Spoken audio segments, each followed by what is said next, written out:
إن هذا القرآن يهدي للتي هي أقوم ويبشر المؤمنين الذين يعملون الصالحات أن لهم أجرا كبيرا. بسم الله الرحمن الرحيم. الحمد لله رب العالمين والصلاة والسلام على أشرف الأنبياء والمرسلين نبينا محمد وعلى آله وصحبه ومن تبعهم بإحسان إلى يوم الدين. Allah në falenderojmë, selamat dhe salavatet qofshin për më të dashurin ton, Muhammedin sallallahu alaihi wasallam, familjen e tij, shokët e tij dhe gjithë ata që pasojnë atë deri në ditën e gjykimit. Shikues të nderuar, tani jemi duke shpjeguar gjuzin e 5 me radhë dhe javë pas jave po i shpalosim gjuzat e Kuranit duke kërkuar udhëzimin e Allahut të lartësuar. Nëse shikojmë se secilin urdhër Allahu i lartësuar ja ka bërë profetit sallallahu alaihi wasallam në kërkim të shtimit të diçkaje, e shohim se e ka urdhëruar që t'i shtoj diturinë dhe i thot wa kur rabbi zidni ilmen, dhe thuaj o Zoti im, më shto diturinë. Nëse e shikojmë sa bukur që vjen vargu i ajeteve më njëherë pas disa ajeteve, Allahu i lartësuar orienton pejgamberin sallallahu alaihi wasallam që të mos e hedh shikimin tek bukuritë dhe stolit e kësaj bote të cilave i ka dhënë të tjerëve. Mirë po, i tregon që risku më i mirë është ai risku furnizimi i Allahut të lartësuar. O i thot, "Wa rizquka rabbika khairun wa abqa", furnizimi i Zotit është më i mirë dhe është i qëndrueshëm që vazhdon përgjithmonë. Ky risk është edhe mësimi i Kuranit, kuptimi i fejes, imanit dhe kërkimi i udhëzimeve të Allahut të lartësuar në fjalën e tij. Në gjuzin të cilin sapo do ta shpalosim dhe do t'i shpjegojmë kuptimet e tij, e shohim që Allahu i lartësuar ka përmbledhur në këtë gjuz në surën Nisa, e cila për objektive ka rregullimin e familjes, rregullimin e raporteve bashkëtorë, pastaj i shpalos disa kurtha të hipokritëve dhe hebrejve që i ngrisin kundër besimtarëve. Po ashtu flet për ruajtjen e drejtësisë dhe gjykimin me drejtësi dhe ruajtjen e amaneteve. Pastaj flet për gjunahin më të madh, shirkun. Pastaj flet po ashtu Allahu i lartësuar në këtë gjuz që është kryesisht tek surja Nisa, shpjegon për shejtani se si i ngrit ato kurtha dhe intriga kundër besimtarëve, i cili insiston në devijimin e madh të njerëzve. Pastaj Allahu i lartësuar flet edhe për dënimin e atij njeriu që e vret dikë pa të drejtë. Po ashtu flet për shkurtimin e namazit, flet për po ashtu për namazin e frikës dhe metoda se forma se si falet ai namaz. Pastaj tregon për disa vese të hipokritëve që ndërtojnë që i falin apo i kryejnë adhurimet me përtaci dhe nuk e përmendin Allahun e lartësuar vetëm se pak. Me mua së bashku në shpjegimin e këtyre temave është Hoxh Mirësim Maliqi dhe Hoxh Ehad Dorguti. Mirë se vini. Lutim Allahun e lartësuar të na mundsoj që të përfitojmë nga shpjegimi i këtyre gjuzave. Hoxh Mirësim, në vijim kemi një çështje shumë më rëndësishme në aspektin e gjunaheve të vogla, mëkateve të vogla dhe gjunaheve të mëdha. Si e bëjmë një kuptim, një shpjegim se si besimtari të del faqevarë në ditën e gjykimit tek Allahu i lartësuar me ma pak gjunahe dhe del faqevarë tek Allahu i lartësuar? Faleminderit shumë. Saktësisht atë që ka përmendur Hoxh Blerem që kjo sure prej synimeve të saj ka edhe rregullimin e shoqënisë. Nëse një prej ajeteve që është in tajtanibu kaba'ira ma tunhauna anhu nukaffir ankum sayyi'atikum, nëse ju shmangeni mëkateve të mëdha, ne ju falmi juve ato të tjera të vogla. Nëse e kishim lidh këtë ajet me këtë objektiv të surës, i bie që shoqënia ndërheqet dhe rregullohet nëse e kena një koncentrim tek shmangja për mëkateve të mëdha. Sepse Kurani dhe diskursi kuranor nuk synon ndërtimin e një shoqënie angjëllore, kuptimin që nuk ka fare gabime, fare lëshime, nuk dilet prej natyrës njerëzore, po në anën tjetër krijohet një vlerë mesatare e një kulture të shmangjes me mëkateve të mëdha.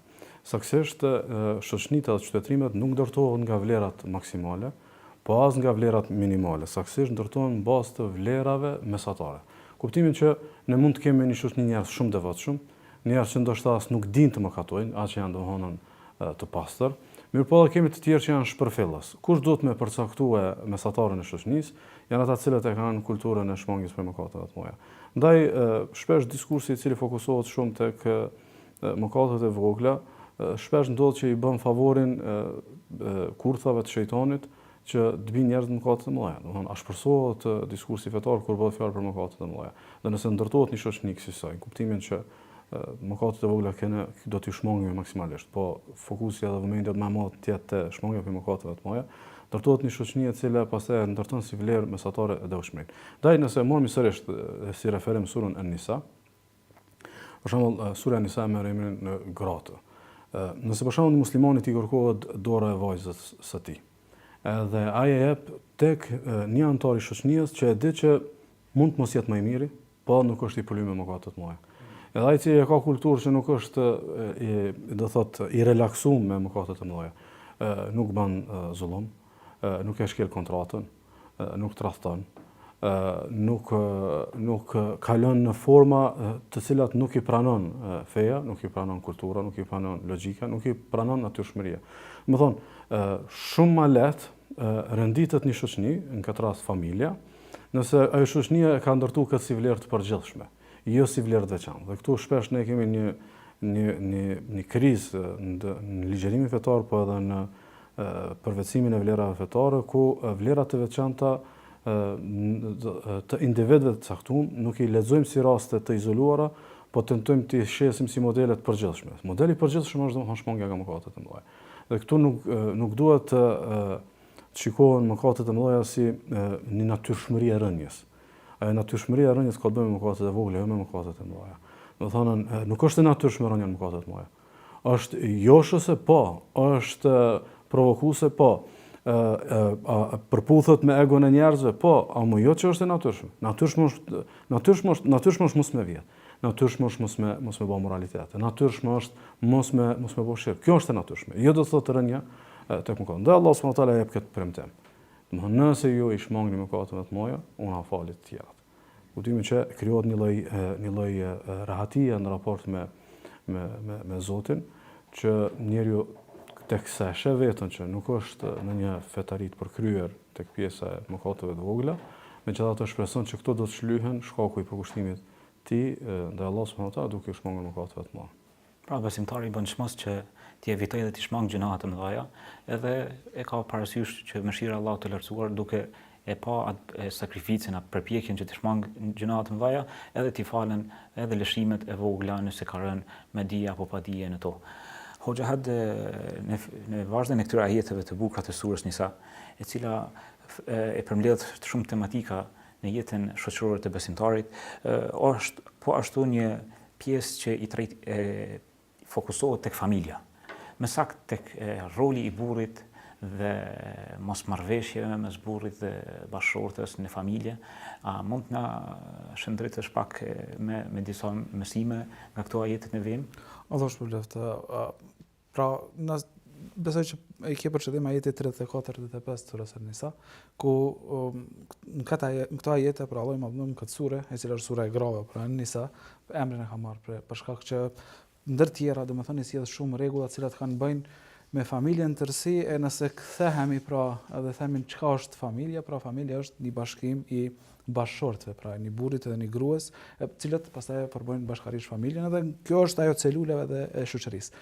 Na duhet me u munu që me u kujdes që familjet tona më kanë të shëndosha në të gjitha aspektet, po edhe në një aspekt i cili fatkeqësisht kohëve të fundit, domethënë ja ka nisë me u sulmue, jo ka të bëj pak ka shumë edhe me hierarkinë e familjes, pra çush duhet më organizu hierarkia brenda familjes, gjithashtu edhe shërimi i mosmarrveshjeve të cilat janë thuajse të pa evitueshme. Pra në jetën bashkëshortore është normale që her pas here me lind mosmarrveshje, edhe këto ajete neve na udhëzojnë çysh me i zgjidh këto mosmarrveshje dhe çysh me ardh deri tek një zgjidhje e cila nuk e prish familjen, mirëpo e bën që me i kalu me, le të themi, me patjetër secila mosmarrveshje pastaj krijon edhe ato plagë të saj, po në mënyrën më të lehtë pra me i kalu këto plagë edhe me i sharu. Pra Allahu më thotë ar-rijalu qawwamuna 'ala an-nisa. Qawwam nëse kthehemi i bjen është ai që drejton.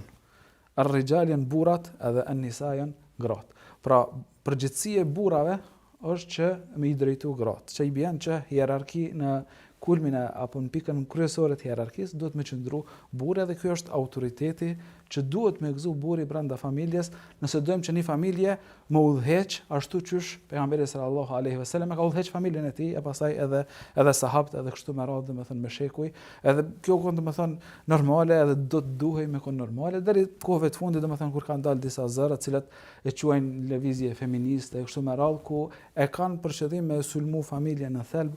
Na duhet të qenë të vëmendshëm dhe vigjilent, nuk duhet më ra prej kësaj ideologjie të prishur, e cila domethënë e sulmon familjen duke i dhënë shpresë apo duke ushqyer me një imazh të bukurit që duket nga jashtë mirë, por që nga brenda e sulmon familjen. Pra, Allahu më dhom neve na mëson që burri është ai i cili e drejton familjen, është ai i cili ka autoritetin kryesor brenda familjes, mirë po është edhe e kushzuar.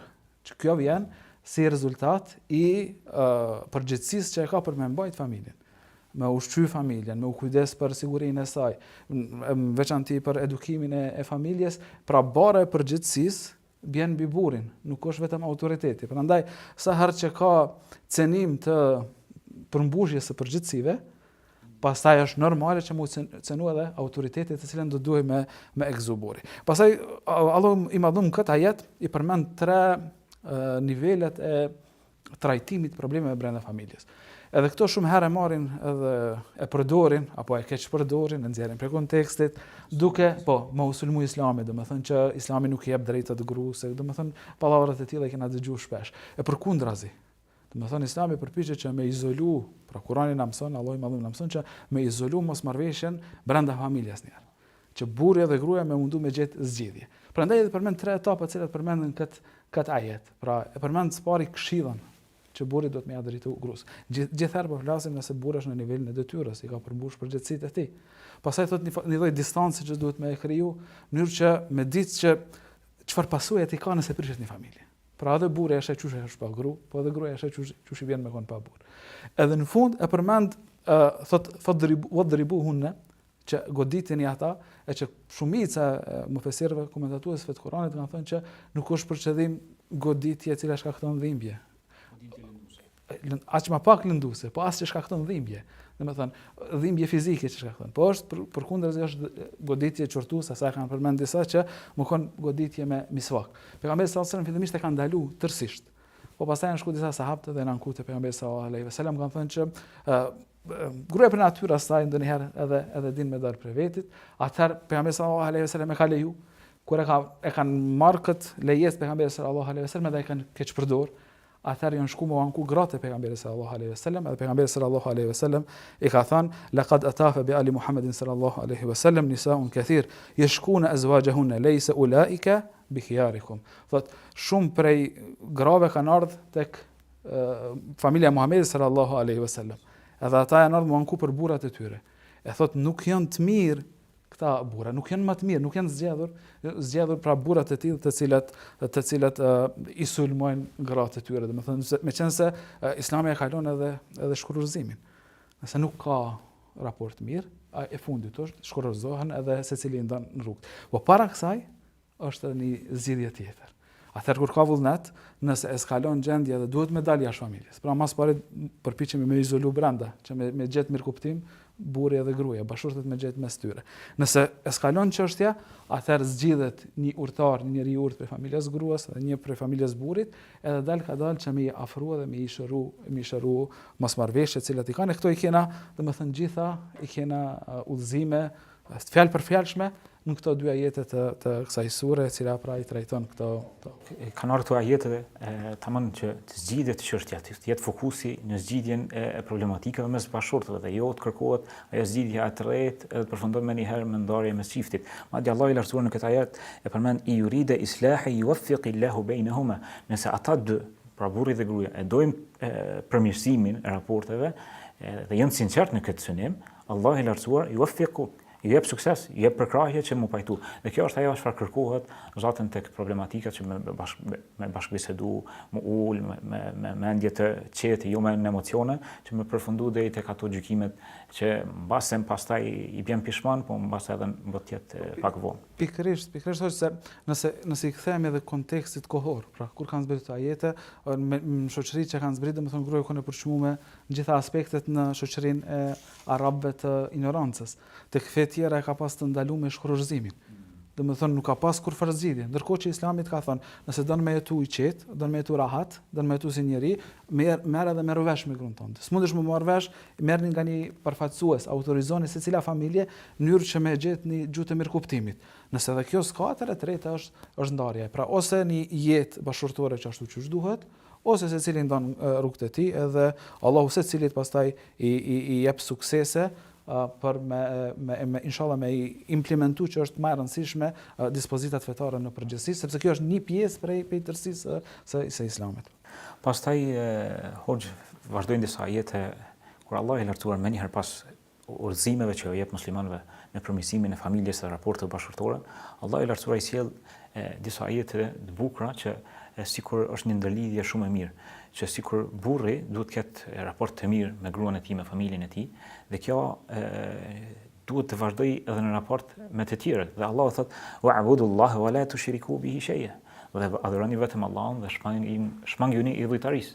Sikur gjithë kjo sjellje e mirë e besimtarit që duhet ta ketë, zanafillin dhe burimin e ka tek adhurimi i Allahut dhe madhërimi i Allahut. Pastaj vazhdojnë ajetet: "Wa bil walidaini ihsana." Dhe ndaj prindërve të jetë sjellje e mirë. Madje kjo ihsan është sjellja më e mirë, bamirësia, jo vetëm ajo kur kërkon prindi prej teje, po ti duhesh të paraprish kur ja din ato çfarë i pëlqen prindit. Kjo është ajo elbir, kjo është ajo ihsani. Se kur të kërkon prindi prej teje, atëherë më është bë obligim.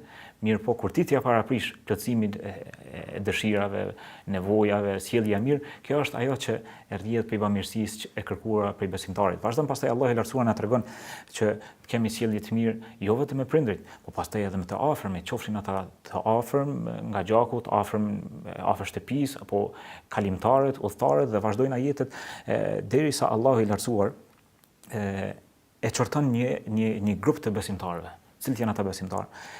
Sikur Allah i lartësuar i edukon besimtarin që nëse ka raporte të mirë me bashortën e vet, pastaj me prindrit, me fëmijët, me familjarët, me të afërmit, qofshin me ata udhëtar që kalojnë nga qyteti i tij, me gurbeqar të kështu me radhë, Allah i lartësuar e qorton një popull, një soi të njerëzve që kjo sjellje e tij e mirë, to veprat mirë të tij të mira nuk duhet me bë këto që më bë më i madh, më bë arrogant ndaj të tjerëve. Dhe saqë ndoshta edhe mos mi shpenzu në rrugt të Allahut, më ndihmu të tjerëve, madje i qorton që mos bëhen pengesë nga që t'i ndalojnë të tjerët. Pastaj edhe thot Allahu i lartësuar: "Inna Allaha la yuhibbu man kana mukhtalan fakhura." Nuk e don Allahu i lartësuar çdo kot që është arrogant dhe humbërpjet dhe mendje madh. Edhe thot Allah: "Alladhina yabkhaluna wa ya'muruna an-nasa bil-bukhli." Janë ata të cilët janë kopratës dhe urdhërojnë njerëzit për kopratësi. Wa yaktumuna ma atahumullahu min fadli, madje edhe i fshehin ato begati që i kanë prej Allahut të lartësuar. Wa a'tadna lil kafirina 'adaban muhina, dhe ne kemi përgatitur një dënim për jo besimtarët, dënim të ashpër. Pastaj Allahu i lartësuar qysh me pas me ajetet vjuese përmend një ajet kur Allahu i lartësuar i drejtohet pejgamberit sallallahu alaihi wasallam. Dhe është një transmetim që pejgamberi i ka kërkuar Abdullah ibn Mesudit që t'ia lexoj disa ajete. Dhe Abdullah ibn Mesudi thotë: "Qysh unë me të lexoj Kur'an kur ti duka zbrit Kur'ani?" Atëherë thotë: "Unë po kam qejf që më dëgjoj prej dikujt tjetër." Dhe vazhdon Abdullah ibn Mesudi t'ia lexoj surën Nisa, derisa kur rrin tek ajeti: "Wa kayfa idha ji'na bika ala ha'ula'i shahida." Si do të jetë çështja jote kur do të sjellim në ditën e gjykimit, kur ummeti do të jetë dëshmitar ndaj teje, sa a ke kuptuar mesazhin apo jo. E shohim që e transmeton Abdullah ibn Mesudi në hadithin e saktë, thotë kur e kam hedh shikimin drejt pejgamberit, ka qenë duke qajt. Dhe këtu e shohim që libri i Allahut të lartësuar është kitabun anzalnahu ilayka mubarak, është libri i bekuar. Yadabbaru ayati, që ti meditojmë ajetet, waliyatadhakkara ulul albab. Dhe këto ajete, këtë meditim të ajeteve ta vendosësh në praktik. Pejgamberi sallallahu alaihi wasallam duke dëgjuar surën Nisa, ka qajt. Qysh ka qajt? E ka medituar gjendjen në ditën e gjykimit. Tash pyetja për neve, a ndalemi ne ta meditojmë pak a shumë si do të jetë gjendja jonë në tmerrët e ditës së gjykimit. Ndërkohë që pejgamberi sallallahu alaihi wasallam rasul ka qenë me gjunahet e falura, me gjunahe i mbrojtur nga gjunahet e të ardhmes, megjithatë pejgamberi më i mirë, pe ulul azm min ar-rusul, kur i lexon surën Nisa, fillon me kajt. Fillon me kajt duke e paramenduar veten se kur del para Allahut në ditën e gjykimit, a e ka kuptuar mesazhin apo jo? Hel bellag, për ata edhe ka zbrit ajo ajeti në fund në surën Maide që do ta trajtojmë në gjuzin tjetër inshallah. Pastaj Allah i lartësuar në ajetet në vijim flet për një gjuna të madh. Ky gjuna të cilin Allah i lartësuar nuk e fal, madje përmendet 2 herë në këtë sure, është shirku. A mundesh të na tregosh hoxh se ku është ai sekreti që Allah i lartësuar këtë gjuna nuk e fal? Dhe ku është ai sekreti që ta kuptojmë urtësinë, sepse pejgamberi jon sallallahu alaihi wasallam më së shumti çfarë është friksu për umetin e tij ka qenë shirku. A mund të na tregosh pak për ajetet në vijim? Në fakt ajeti që po bëni me shenjë është një ajet që përmend vetvetes se ka një përgjigje. Inna Allah la yaghfiru an yushraka bih wa yaghfiru ma duna dhalika liman yasha. Allah nuk e fal që më bësh shirk atij, edhe pas këtij mëkati fal kudo, pastaj vazhdon wa man yushrik billahi faqad iftara ithman adhima. Kushdo që bën shirk ka shpif një mëkat të madh. Nuk është e pa urtësi përdorja e fjalës shpifje, se shirku si koncept, si ide është një shpifje dhe një sajes shumë, domethënë me një qëllim absolutisht parsjetuar. Kuptimin që shumë mëkate kanë një motiv. Për shembull, shumë mëkate si motiv dhe si nxitje kanë epshin, ëndja, dhënien përparësi vetvetes, ngopjen ose zhytjen në disa epshe kështu më radh. Ose disa të tjera kanë arsye të paqëndrueshme. Mirpo e ka një logjik ku përpiqet dikush ta ndërtojë një kotësi edhe rrëdhëmisht mbi atë arsye. Nëse e shikojmë shirkun, as nuk ka motiv, as nuk ka arsye. Domethënë nëse e këshir motive, çka mund të më kanë motive më lut një krijesë? Cili mund të më kanë motive që me gjet prehje tek lutja për tek një krijesë, tek një gur, tek një profet, tek një angel, kështu. Pas ka arsye. Sepse adhurimin e meriton ai i cili ka sjellë në ekzistencë. Adhurimin e meriton ai i cili është absolut, nuk është relativ. E kështu me radhë. Ndaj është një rivat që është një Bejhaqi o Abu Darda radhiyallahu anhu, domethënë ka shumë sakt që Allah subhanahu wa taala pas ka thonë mes meje dhe krijesave është një gjë e çuditshme të ndodh. Diçka e çuditshme, domethënë Allahu e quajnë nabaun azim, një lajm i madh, një mohabet i madh. Çka është? Thotë unë i krijoj, dikush tjetër adhurohet. Unë i furnizoj, dikush tjetër falënderohet. Domethënë arsyeja pse domethënë shirku është i pafalshëm, pikërisht ka të bëjë me këtë. Sepse absolutisht është vetë përcaktim në të kotën pa ndonjë motiv dhe arsye. Edhe prandaj është i pafalshëm i parsjetueshëm. Dhe pikërisht këtu është edhe frika për Muhamedit sallallahu alaihi wasallam, se shirku është i pakompenzueshëm. Shumë mëkate të tjera mundën kushtimisht thonë mu kompenzu situata të caktuara me ndonjë dënim, me ndonjë dëshkem, me ndonjë dhimbje, me ndonjë diçka që realisht ka kompenzim për mos mu përjetësu dënimin në ditën e gjykimit. Ndërkaq nuk vlen kjo edhe për shirkun, se është i pakompenzueshëm, dhe e dyta është përfundim fatal. Në krejt të tjerat e kanë një përfundim të së keqës, po dejnë dikush shkon e keqe. Këto është përfundimi fatal. Po edhe tjetra që unë këtu besoj shumë është ai arsye pse Pejgamberi sallallahu alajhi wasallam ka pas shumë frikë për umetin e tij tek çështja e shirkut, se nëse shikon domethënë strategjinë edhe regjinë e shejtanit për devimin e njerëzve prej te populli i Nuhit e me tutje, gjithherë vëmendja u kon te shirku. Pse? Se shejtani e llogarit projekt të realizuar edhe mision të kompletuar përfundimin e njerëzit në shirk. Se dhe përfundimi ku e çon pastaj. Ky përfundim ku e çon? E çon për gjithmonë xhenem. Domethënë, nëse shejtani arrit me prish një familje, ka arrit një sukses të madh. Nëse shejtani arrit me çon njerin në një shëndet të rënduar mendor, shpirtëror, prap ka llogaritë sukses. Me po këto janë suksese të vogla karshi suksesit, domethënë në projektin e tij, në ambicien e tij, në agjendën e tij, projekti i përfundimit të njerëzve domethënë zjarmin e xhenemit për gjithmonë. Domethënë, edhe nëse e çon në një mentalitet mëkatarësh, që e zhyt në gjunoa, po prap një ditë pasi të pastrohet me mëkateve në zjarrin e xhenemit del dhe shpëton nga përjetësia në zjarr. Shejtani konsideron projekt gjysmak. Ndaj domethënë këmbgulja e tij është me çunjerin në shirk. Prandaj nëse i vëmë re edhe këto ajete, po edhe të tjera, shumë prej këtyre kontekste që Allah i drejtohet besimtarëve. Sepse besimtarët duhet me ndjer rrezikun e shirkut. Sepse shpesh aty ku njerëzit janë të relaksuar, që nuk ka rrezik për shirkut, bash aty në shirku. Hem në një formë prej formave që shejtani e ka atë përvojën e gjatë me njerëzit se si domethënë çon deri tek shirku. Ndaj Pejgamberi sallallahu alajhi wasallam ka pas frikë, dhe të kemi vëmendjen ka pas frikë kur kanë mesin e tij edhe shtrëthu nga njerëz më të mirë. Njerëz më të mirë pikërisht ka pas frikë edhe ka paralajmëruar këtë gjendje që shirku është i fshehtë.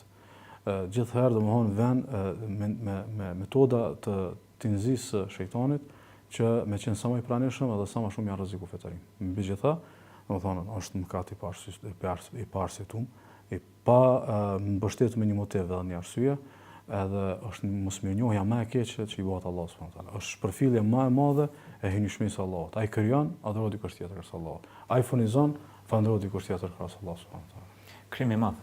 Po këtë duhet të përmendim një çështje më e rëndësishme. Nëse dikush ka rënë në shirk, përderisa është gjallë, dera e pendimit për të është e hapur dhe fjala është që është i pafalshëm nëse dikush vdes me këtë gjëna. Andaj besimtari në çështjen e shirkut duhet të jetë shumë i vëmendshëm, duhet të jetë të mësoj hollësitë e tij, degëzimet e tij, llojet e tij është i madh apo i vogël dhe së paku të insistoj nëse Ibrahimi alayhis salam ai që ka ndërtuar Qabën, është friksu për shirkun, për veten dhe për sarsit e tij, kush jemi ne të tjerë të cilët jemi të sigurt në këtë çështje. Pra duhet të jemi të kujdesshëm në aspektin që ta shtojmë vigjilencën dhe kujdesin në mësimin e hollësive të shirkut dhe të përcjellim mësimet e çështjes të doktrinës së akides në përgjithësi. Hoxha kemi një çështje tjetër çfarë Allahu i lartësuar përmend në vijim, është çështja e amanetit, çështja e bindjes ndaj autoritetit përkatës. A mund të na tregosh pak a shumë në ajetet në vijim? Po, në surën Nisa, pak a shumë janë çështjet konkrete. Pra, gjithçka është konkrete. Për fillimit surës ku trajtohen pra organizimi i familjes, drejtat e gruas, drejtat e burrit, drejtat e trashëgimisë. Pastaj në këtë pjesë të cilës po i referohesh, Allahu i Madhum pra decidivisht na thot inna Allaha ya'murukum an tu'addu al-amanati ila ahliha. Pra Allahu ju urdhëron, pra urdhëri i Allahut është që mi përmbush obligimin që i keni ndaj atyre, ndaj secilit që i meriton ato. Pra pak a shumë plotësojeni amanetet, e çka është amaneti, diçka që ty të besohet për dikon tjetër. Pra nga Allahu i Madhum neve na është besu që me përmbush tauhidin edhe me u largu shirkut. Kjo është domethënë për amanetave kryesore që janë rëndon mbi supet e secilit njeri. Pastaj nuk është vetëm kjo. Secili obligim, secila ndalesë është emanet për Allahut për neve, për Allahu na e ka besu neve që na do të ndalohemi. Nëse i përmbushim, pastaj kena edhe pjesën e shpërblimit. Sikurse nëse i shkelim këto emanete, nuk i përmbushim, është pjesa e ndëshkimit, Allahu na ruaj. E pastaj kjo si prej kësaj kjo pjesë zgjatohet edhe tek krijesat në përgjithësi. Pra na kena të drejtat reciproke, kena obligime të reciproke ndaj njëri tjetrit, po. Edhe duhet mi përmbush ndaj si të tilla. Prandaj thot Allahu, pjesën e parë thot e rëndësishme, pra Allahu ju urdhëron që mi plotësu emanetet, pra mi u plotësu gjërat që janë besu juve, mi plotësu drejtat dhe obligimet e njëri tjetrit. Dhe pastaj thot kur gjykoni, atëherë domethënë mes njerëzve gjykoni me drejtësi. Pra kjo është norma e cila duhet me mbretëno.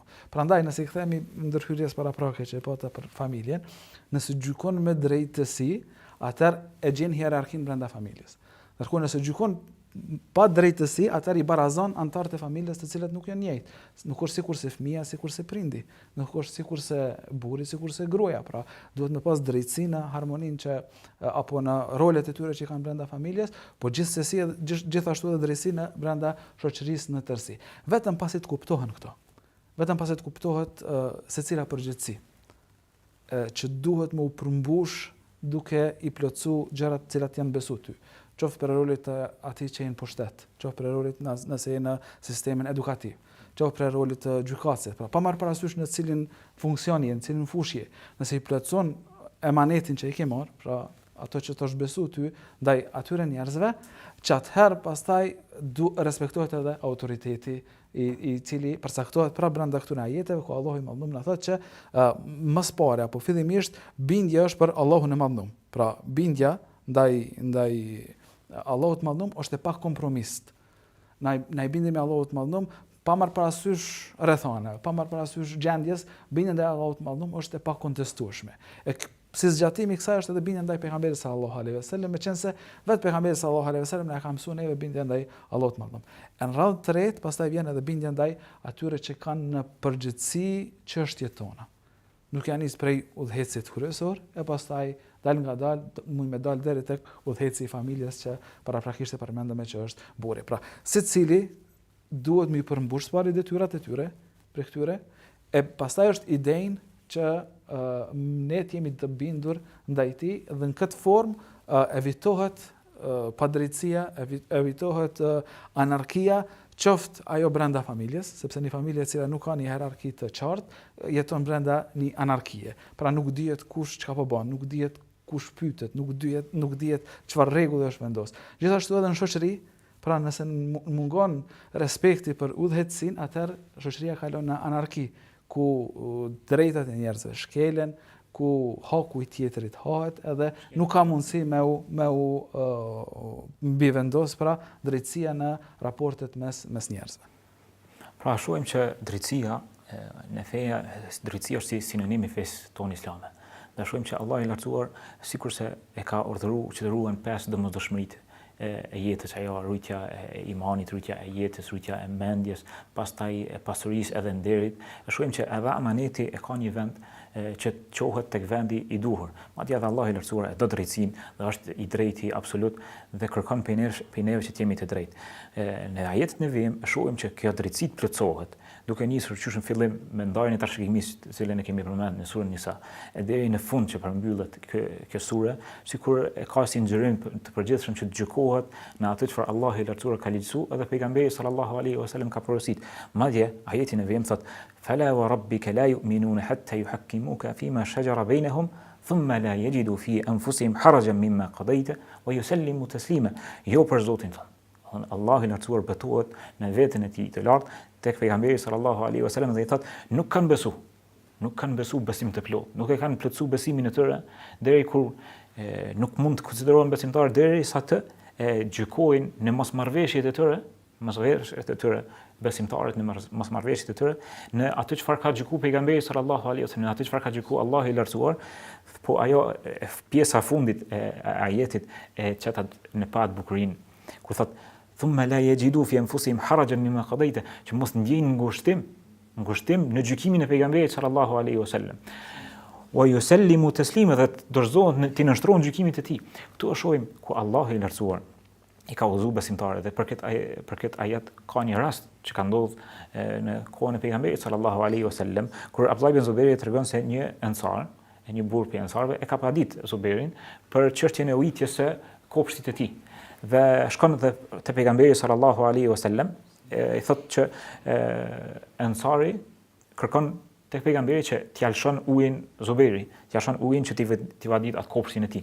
Atëherë pejgamberi sallallahu alaihi wasallam i thotë Zuberit, ujete ti kopshtin tënd, pastaj kur ta mbush atë ujitjen, lëshoj javçinit ansarit. Ndërkohë ansari sikur i duket që ju shkel e drejta atij. Të kush po gjykon? Tek pejgamberi sallallahu alaihi wasallam që është i përzgjedhur i Allahut. Jet hatri. Dhe thot apo gjykon kështu se është djali hallës tënd, i thot atëherë pejgamberi sallallahu alaihi wasallam për mi tregu se çysh është me drejtësi, atëherë i thot Zuberit, thot ujete derisa të ngopet plotësisht. Pastaj liroja. Edhe në vrikoset dhe i skuqet fyra pejgamberit sallallahu alaihi wasallam, dhe Abdullah ibn Zuberi tregon se ky ajet ka zbritur në këtë rast. Pra e shohim se ne si besimtar në mënyrë që të gjykojmë me drejtësi duhet të bindemi edhe të jemi rahat në aspektin e gjykimit ndaj Allahut të lartësuar dhe pejgamberit sallallahu alaihi wasallam.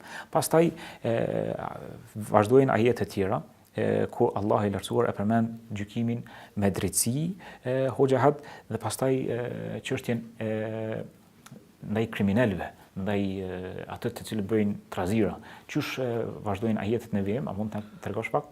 Po Allah i madhëm pra thot inna anzalna ilayka al-kitaba bil haqqi li tahkuma bayna an-nasi bima araka Allah wa la takun lil kha'inina khasima. Pra thot ne ta kemi zbritur ty librin me të vërtetën që të gjykosh ndërmjet njerëzve sipas asaj që Allahu të ka mësuar, edhe mos u bë mbrojtës i tradhtarëve. Pra i thot pejgamberi sallallahu alaihi wasallam, edhe për shkakun e zbritjes së këtij ajeti kanë ardhur disa transmetime të cilat në tërësinë e tyre gjasat kanë që më kanë saktë edhe pse kanë defekte në isnadin e tyre apo në të transmetuesit e tyre, sepse transmetohen direkt tek kjo ngjarje transmetohet nga tabein pa i përmend pra sahabë që transmetojnë këtë, edhe e gjejmë në koleksione të ndryshme, madje te komentatorët e Kuranit thuajse të gjithë e përmendin unanimisht këtë që po duam të thonë si shkak të zbritjes së këtij ajeti ku tregohet se një njeri i quajtur Tu'me ibn Ubejrik, të cilët ishin nga familja Banu Ubejrik, ishte një familje e cila ishte edhe varfër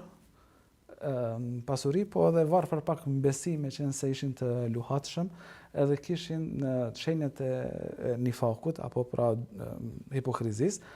Prandaj ndodh një ngjarje aty ku Katade ibn Nu'manit apo xhaxhai i tij i vidhet një prazmore në një transmetime të tjera i vidhet diçka tjetër këtij sahabiu, edhe shkon ankohet tek pejgamberi sallallahu alaihi wasallam. Mirpo kur e marrin vesh që është bu e madhe kjo familje, atëherë don me mbrojt tyrmen pra në pas disa transmetimeve, edhe shkojnë atë prazmore apo gjën që e kanë vjedhur edhe e hedhin tek dikush tjetër. Shumica e transmetimeve thonë që u kon një hebre i quajtur Zeid, edhe ja kanë hedh atë gjën e vjedhur në oborin e tij apo në pronën e tij. Në transmetimin e Imam Tirmidhiut është që u kon tek një musliman i quajtur Lebid, një sahabi i ndershëm, Allahu qoftë i kënaqur me të. Sidoqoftë pejgamberi sallallahu alaihi wasallam në këtë rast, duke dashur me mbrojt apo me solidarizu me familjen e varfër, duke pas një mendim pozitiv për ta, që këta domethënë po mundohen me i akuzu padrejtisht, nga se Katade ibn Nu'mani pra e drejton gishtin nga Banu Ubejrik. Atëherë pejgamberi sallallahu alaihi wasallam fillon edhe i mbron këta. Prandaj Allahu i thotë wala takun lil kha'inina khasima, mos i mbrojtës e atyre të cilat kanë tradhtu besimin tënd. Edhe kjo domethënë pas transmetimeve shumë të është në raport me një hebre. Pra pejgamberi sallallahu alaihi wasallam është urdhëruar nga Allahu i Madhnuar drejt për drejt që më kon i drejt edhe atëherë kur gjykohet një musliman për cilin domethënë nuk dyshohet për Katade ibn Nu'manin apo xhaxhain e tij, edhe në anën tjetër shumica e transmetimeve që është një hebrej i cili u quajt Zeid. Pra ka thënë pejgamberi Allahu i Madhnuar ka thënë mos e mbro hebreu, mirë po i drejt, gjyko drejt, atëherë domethënë zbulohet kjo çështje edhe me këtë shohim apo del pa drejtësia e cila është domethënë e pa kompromis në raport me gjithkë. Pra, fakti që është i joti, që sot domethënë është ky standard mungon. Nëse është i partisë tem, nëse është i familjes tem, nëse është i qytetit tem, i xhamatit tem, kështu me radhë, ka dalë se vlen rregulla tjera. Ndërkohë që nëse është i huaj ose armiku, domethënë vlen rregulla tjera, e këtë drejtësi, domethënë drejtësi tamam të vërtet e ka instaluar pra Allahu i Madhnuar prej kohësh, edhe nëse dojmë me kon rahat dhe drejt, kjo është rruga e vetme. Prandaj domethënë duhet me pas kujdes secili prej pozicionit ku jeni, që nuk na lejohet me kon të padrejt, pa marrë parasysh ka na anon zemra. Pra pejgamberi sallallahu alajhi wasallam gjithsesi ka anon zemra se e ka shfaq muslimanin tyrmen në këtë rast. Pra e ka shfaq islamin, falni. Mirpo për ballti u kon hebreu, mirpo përkundër kësaj është urdhëruar që me gjyku drejt, domethënë pa marrë parasysh që u kon në disfavor të një muslimani i cili e ka shfaqur spaku hapur islamin e tij. Pra besimtari duhet të jetë i drejtë pavarësisht rollit e tij që ka, sikur mësues, sikur prind, varësisht ku gjendet, sikur imam një xhamie, varësisht në cilën pozitë ka, duhet të jetë i drejtë në gjykimin e tij dhe të mos jetë gjykim selektiv apo të bëjë ndasi mes të tjerëve. Hoxh, mirësim, e kemi përfund një përmbyllje sikur këtyre gjitha çfarë u thanë deri tani, dhe shumë tjera që nuk u thanë. Sikur të jetë një reflektim i besimit të plot të besimtarit. Në ajet janë disa ajete të bukura në vazhdim të cilat flasin këtë çështje se si besimtari ta plotësoj besimin apo si manifestohet besimi i plot i besimtarit. A mund ta tregosh pak? Ajetin fjalë e ka një shtjellim ndoshta që lyp kohë pak më shumë, mirëpo unë kisha pas dëshirë me shku ka mendimi dietarëve që realisht ajeti drejtohet besimtarëve dhe jo të tjerëve. Ja ledina amenu, ajo që nge besu, besoni. Dhe kjo domethënie është për domethënieve që duhet mu mjell fuqishëm në përkatësinë fetare, se na këtë kemi edhe në Fatiha. Na çdo herë udhëzohemi dhe falemi, dhe pikërisht kur falemi lutemi për udhëzim. Apo në çdo ajet të surës Al-Fatiha përsërisim ihdinas siratal mustaqim, na udhëzon rrugën e drejtë. Dhe kjo si mendësi ose si rrugtim i fetarisë nënkupton që në asnjë rast, në asnjë situatë mos më mendu që kjo është në një përkryer të besimit, po gjithëherë me mëtu me bo më të mira. Saktësisht ajo që keni besu, besoni, domethënë e pranuat besimin fillimisht, tash zhytoni këtë besim. Tash përkryeni këtë besim. Tash kompletoni, se ndoshta e keni pranuar dogmën fillestare, po shumë detaje, shumë gjëra që kanë të bëjnë me më thellësisht nuk i keni kap akoma.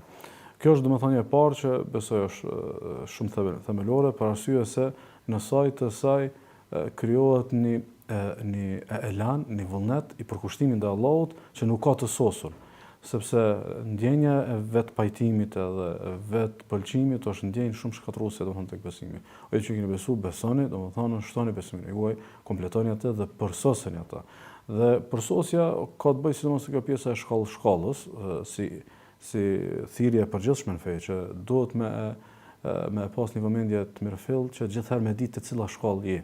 Do të thonë në vitet e para të udhëzimit më kanë këtë shkollë, pastaj kanë kaluar disa vite, më kaluar në shkollë tjetër, pastaj pas disa vite më kaluar në shkollë tjetër. Do të thonë ideja e qëndrimit në një stand edhe në një shkollë edhe në një realitet fetar për gjatë kohë nuk është domosdoshmë e pëlqyeshme, kështu si ide e përgjithshme.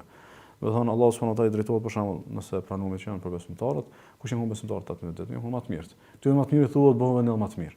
Këto më të përkushtuar thotë bëni edhe më të përkushtuar. E aq më tepër që thuhet ja alladhina aminu billahi wa rasulihi. Po që besojnë në Allahun dhe në tij. Do thonë, çish e beson Allahun, do thonë do të më shtu besimin. E ki pranuar ekzistencën e Allahut, denjësinë e tij për të adhuruar, ta shtoj besimin që tek Allahu më mbështet, tek Allahu më shpresu e kështu me radhë. E ki me njoft me përmjet e emrave të cilësive të tij, po pastaj me ndje më shumë teksa e thirr Allahun, teksa i përgjigjesh Allahut. Këto janë investime dhe me një formë përgjigjen ka thirrët Allahut që do thonë me shtu besimin. As më tepër nëse e marrim si që është kafuni i xhuzit, pikërisht edhe nëse e lidhëm me Sunan Nisa, do thonë çka kompleton një familje, çka kompleton një bashkësi, çka kompleton një sistem, një shoqëri, e kompleton ideja e të bëmjes më të mirës në vazhdimsi. Do thonë vazhdimsi me bë diçka më mirë, mu përmirësu, me reflektu, mu korrigju, me e shtu vlerën. Shpesh do thonë e kena një vlerë caktuar. Për shembull, na falmi 5 kohë namaz, apo? Tamam. Merr fond, nuk merr fond. Ndoshta falme, po shpirtënesh shumë pak janë aty. Do të më investu te pjesa shpirtënore. Po pastaj do të më investu te namazi me xhamat. Po pastaj do të më investu për shembull tek nafilet. Po pastaj më investu për shembull në njohjen e domethënieve të lutjeve. Domthon gjithherë ka hapësirë për më bë edhe më i mirë, se vlerë që e ki. Se do të thonë, përqafimi i vlerave nuk është epizodi i fundit. Po është epizodi fillestar i një zinxhiri të pafund ku ti në vazhdimsi mundesh me shtu vlerat dhe më e korrigju. Madje që ta vërtetojmë bashkë këtë çështje çfarë the Allah të shpërblefte. Shohim që hadithi pejgamberit sallallahu alaihi wasallam na tregon që Allahu i lartësuar don veprën e besimtarit që kur ta bën ta përsos në mënyrën më të mirë. Dhe kështu po i afrohemi fundit të këtij xhuzi, duke i përmbledhur gjithë ato tema që i tham. Falenderojmë Allahun e lartësuar së pari për Kur'anin, falenderojmë Allahun e lartësuar për sunetin dhe për imanin. E shohim që besimtari përfiton më së shumti në aspektin e dijes dhe në aspektin e udhëzimeve dhe kërkimit të udhëzimeve nga xhuzet, nga Kur'ani në përgjithësi, është që krahas falënderimit të Allahut, kërkimit t'i jashtoj Allahu ditërinë, duhet që ta përgatis edhe zemrën e tij. Ta përgatis zemrën e tij, se zemra është një kryesë, një enë që vendoset dia në të. Dhe kjo zemër duhet të jetë e pastër dhe të ketë qëllime të pastra. Madje e shohim që Allahu i lartësuar i ka qortuar ata hipokrit, të cilët kanë qëndruar me pejgamberin sallallahu alaihi wasallam, kanë qëndruar me sahabët në mesin e pejgamberit, në shoqërinë më të mirë. Mirë, por çfarë kanë thënë? Kanë thënë pasi që janë nda nga pejgamberi sallallahu alaihi wasallam dhe kanë dëgjuar Kur'anin, kanë thënë madha qala anifa, çfarë tha më herët? Sikur janë bokë nuk po dëgjojnë. Ndërkohë që pejgamberi sallallahu alaihi wasallam jo ka treguar shpalljen siç u ka treguar sahabëve, mirë po dallimi ka qenë te zemra. Pastaj e shohim që Allahu i lartësuar në një ajet thotë: "Walladhina ihtadaw zadahum huda", ata të cilët janë udhëzuar, kanë përgatitur zemrën e tyre me niyete të mira, kanë përfituar nga udhëzimet, kanë përfituar nga xhuzat, nga suret e Kuranit. Kanë qenë ky Kuran ka qenë që Ebu Bekri është Ebu Bekr. Mirë po dallimi është te përgatitja e zemrës. Dhe në fund Allahu thotë: "Wa atahum taqwahum", jo ka shtu udhëzimin, po ju ka dhënë edhe devotshmërinë që ta zbatojnë këtë shpallje dhe këto mësime të cilat i kanë përthith nga fjala e Allahut të lartësuar. Dhe kështu e përmbyllim gjuzin e 5, duke lutur Allahun e lartësuar të na bëjë dobi nga këto çfarë shpjeguam dhe të na i falë lëshimet tona dhe të na jap dije të dobishme. Subhanakallahumma wa bihamdik, la ilaha illa ant, astaghfiruka wa atubu ilaik. إن هذا القرآن يهدي للتي هي أقوم ويبشر المؤمنين الذين يعملون الصالحات أن لهم أجرا كبيرا